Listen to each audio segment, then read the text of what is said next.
Welcome back viewers. E video lectures की इस श्रृंखला में आज हम विषय कोड E203 के पॉलीफेज सिस्टम पर आधारित न्यूमेरिकल्स को हल करेंगे। जैसा कि हमने पिछले कुछ लेक्चर्स में पॉलीफेज सिस्टम के बारे में अध्ययन किया था,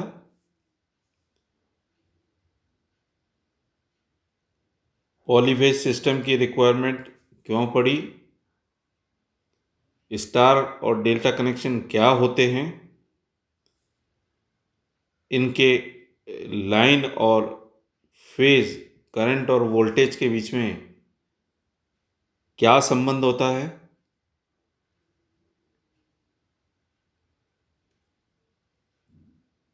पावर का सूत्र क्या होता है, इन सभी के बारे में हमने विस्तृत अध्ययन किया।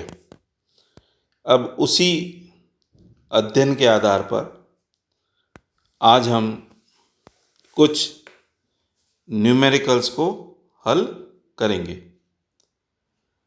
सबसे पहला, 3 loads of 60 ohm resistance are connected in star to a 400 volt 3-phase supply.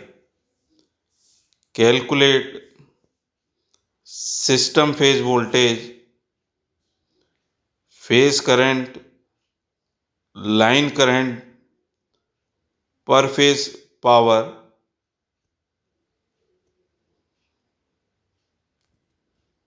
तो किसी भी प्रश्न को हल करने से पहले हमें ये नोट कर लेना है कि प्रश्न में कौन कौन सी क्वांटिटीज दी हुई है तथा किन क्वांटिटीज को हमको निकालना है।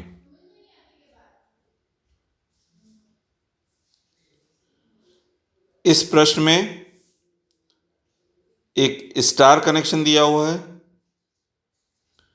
प्रत्येक फेज में 60 ओम का प्रतिरोध लगा हुआ है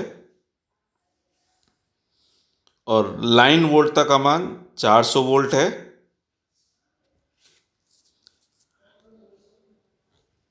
अब स्टार कनेक्शन के अंदर जो लाइन वोल्टता होती है वो फेज वोल्टेज का √3 गुना, या दूसरे शब्दों में कहें तो जो फेज वोल्टेज है वो वाइंड वोल्टेज डिवाइड बाय √3, तो 400 डिवाइड बाय √3 तो 230.946 वोल्ट या 231 वोल्ट भी कह सकते हैं। तो इस प्रकार हमें फेज वोल्टता का मान 231 वोल्ट प्राप्त हुआ। बी पार्ट, फेज करंट, उसका मान होगा VPH अपॉन RPH, अर्थात प्रत्येक फेज में वोल्टता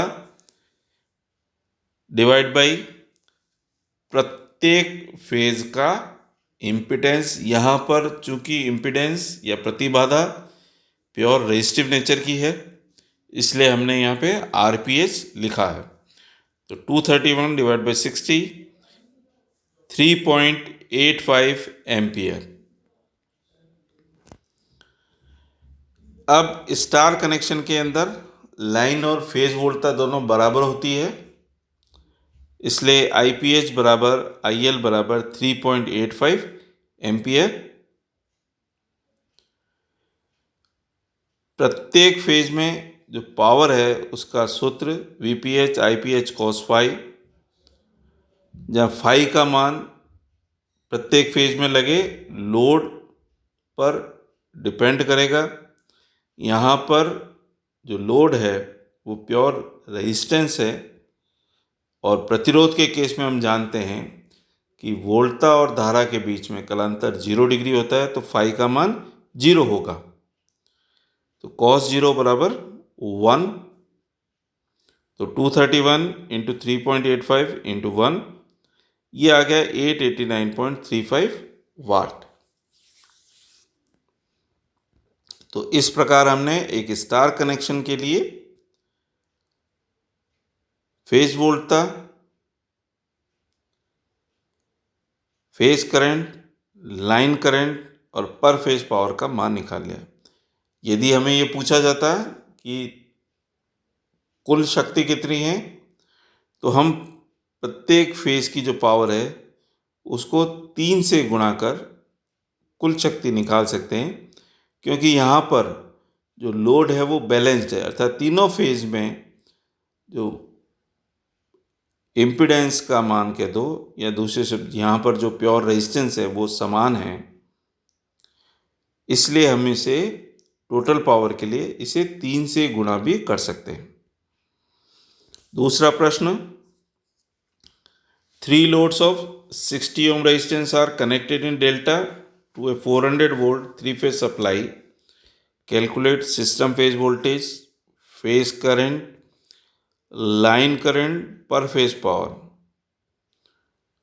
यहाँ पर इस प्रश्न में डेल्टा कनेक्टेड लोड है और प्रत्येक फेज में लोड का मान 60 ओम का एक रेजिस्टेंस है।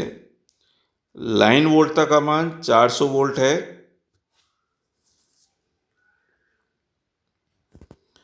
अब डेल्टा कनेक्शन के लिए जैसा कि हमने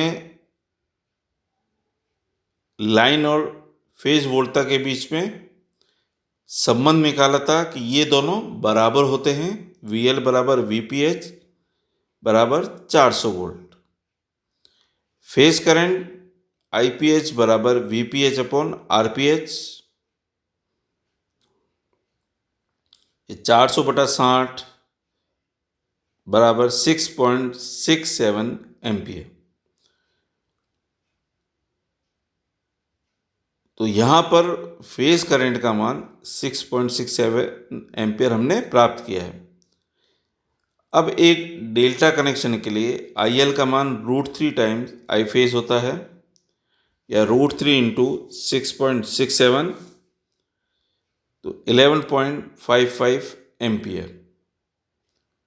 तो डेल्टा कनेक्शन के अंदर जो लाइन करंट है वो 11.55 एम्पियर हमने प्राप्त की है।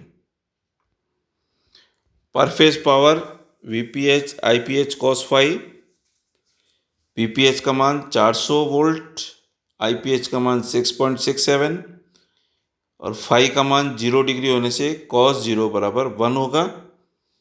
तो पर फेज पावर जो है 2668। अब आप एक बार तुलना कीजिए पहले प्रश्न और दूसरे प्रश्न में। लोड प्रत्येक फेज में समान है, वोल्टता भी दोनों केस में लाइन वोल्टता का मान समान है, लेकिन प्रत्येक फेज में पावर जो है वो स्टार में लगभग 889 वाट के आसपास थी, जबकि इसमें 2668 वाट है डेल्टा कनेक्शन में।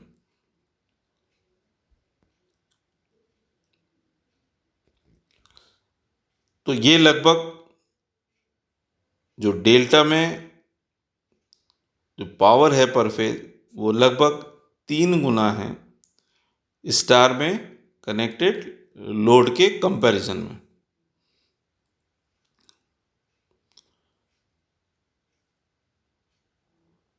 तीसरा प्रश्न,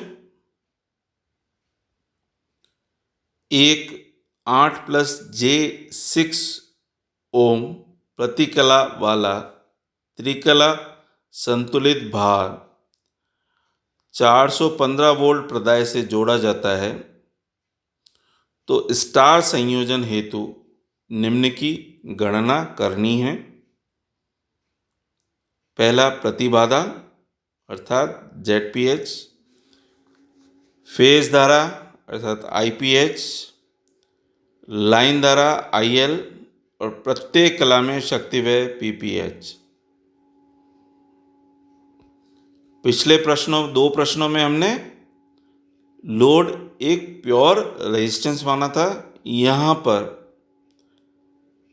8 ओम का तो प्योर रेजिस्टेंस है, उसके श्रेणी क्रम में 6 ओम का एक प्रेरणिक प्रतिघात है, या जिसे हम इंडक्टिव रिएक्टेंस भी कह सकते हैं।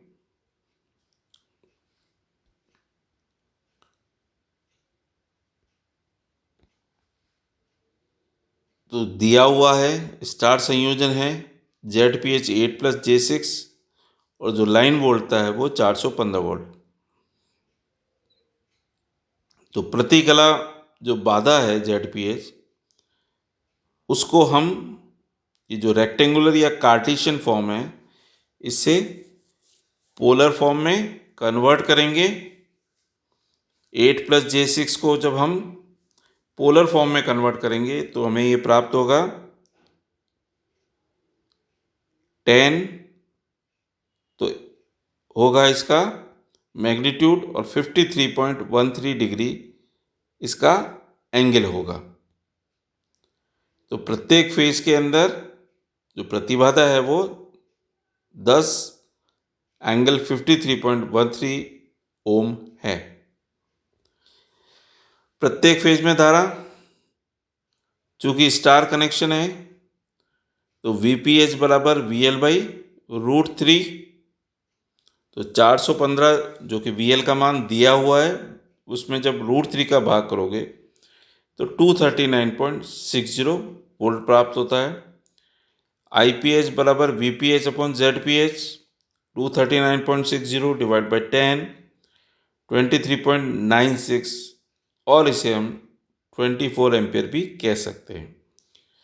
तो यहाँ पर स्टार कनेक्शन में फेज करंट और लाइन करंट समान होती है, तो IL बराबर IPH बराबर 24 एम्पियर। पर फेज में power VPH IPH cos phi,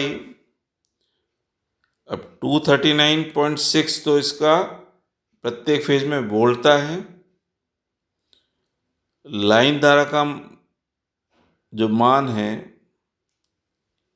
जो कि फेज धारा के बराबर ही होगा, उसका मान हमने 24 एम्पियर निकाला है। फाई एंगल जो है वो जेड का जो मैग्नीट्यूड है 10 एंगल 53.13 डिग्री, तो फाई का मान हो गया 53.13 डिग्री। तो उस वो रखने पर हमें प्राप्त होगा जो पर फेज की पावर है वो 3450.24 वाट। और इसी को यदि हम 3 से गुणा कर देंगे तो हमें कुल शक्ति का पता चल जाएगा।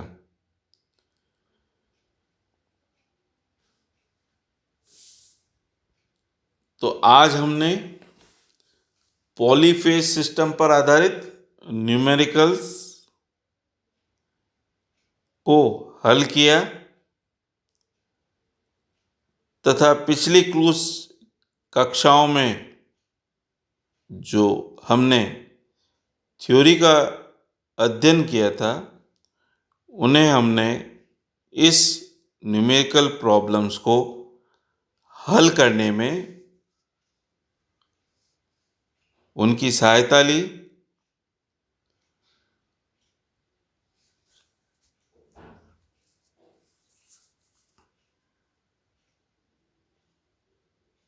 इस प्रकार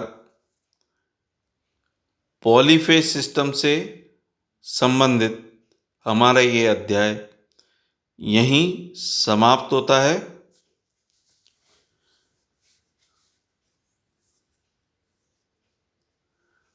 अब अगले लेक्चरों में हम पहले बैटरी के बारे में अध्ययन करेंगे।